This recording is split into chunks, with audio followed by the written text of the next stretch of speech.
Hi, everybody. I wanted to make a quick video, so I've made sure that everybody knew what was expected of them here in these last 2 weeks of the semester.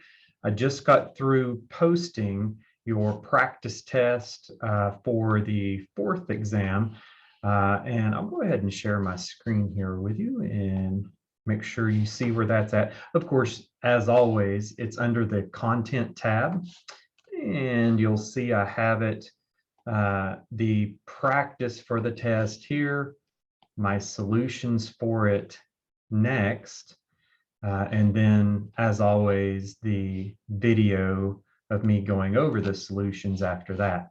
Okay, now something about this test that's new for the first time this semester that I'm guessing you'll like is that you may use notes on this test. Please make sure you look at what I've put here on the practice test. I'll put the same directions on the testing center form. You may use any one page of notes, handwritten, computer generated, whatever it is.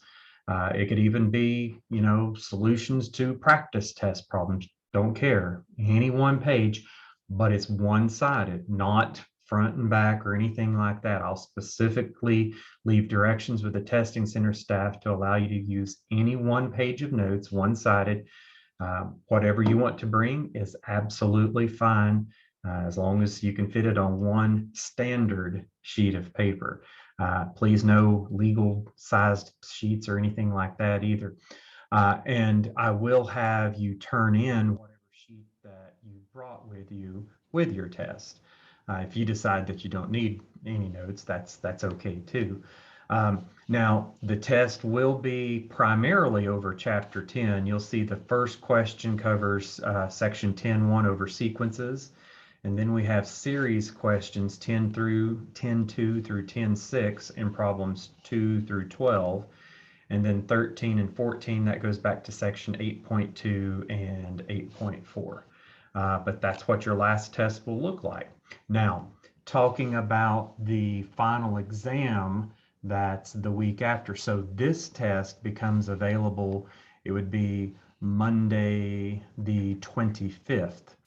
On the 2nd of May, from May 2nd through May 4th, you'll have the ability to take the final exam. The final exam is just going to be a collection of problems from previous exams. I will not pull from exam 4 for two reasons. One, it's so recent. I mean, it'd just be too repetitious to what you just had this in the week preceding the final. So I won't do it for that reasons. But more importantly, test 4 is the least important of your 4 tests throughout the semester. The first 3, I think, are by far more important. So what I will do is I'll pull from where you have your test solutions. Notice every test we've had throughout this semester, I've been posting solutions online to them. So, and for the third test, like I have here, the one that I'll pull to use for final exam questions is the first one linked. Some of you took a portion of an alternate test 3 that I gave to my in-class test, but the one that I'll use for the final exam is this one.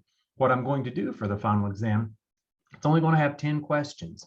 I will choose 3 questions from the first exam. So if you look through that, I promise you, you will see 3 problems pulled straight from this exam. So I'm not even going to alternate or alter it or anything like that. I'll pull it straight from this exam. And then for exam 2, again, I'll pull 3 problems from it as well. And for the problems on exam 2, I can already go ahead and tell you, I'm not going to put any of the rotations of volumes of solids, probably not even going to put any area or anything like that. I'll be testing the techniques of integration. So primarily problems 1 through looks like 11 would be fair game on that test. So I would pull 3 from test 1, 3 from test 2, and then 4 from the gloriousness that was test 4. So this one that did our major techniques of integration in chapter 7, I'll pull 4 questions directly from this. So you'll need to be sure to be familiar with every problem from that test. I could even give an improper integral. Those are easy to integrate, but the main thing I'm testing there is, are you correcting the notation before you do the integral and stuff? But if you have any questions, feel free to let me know.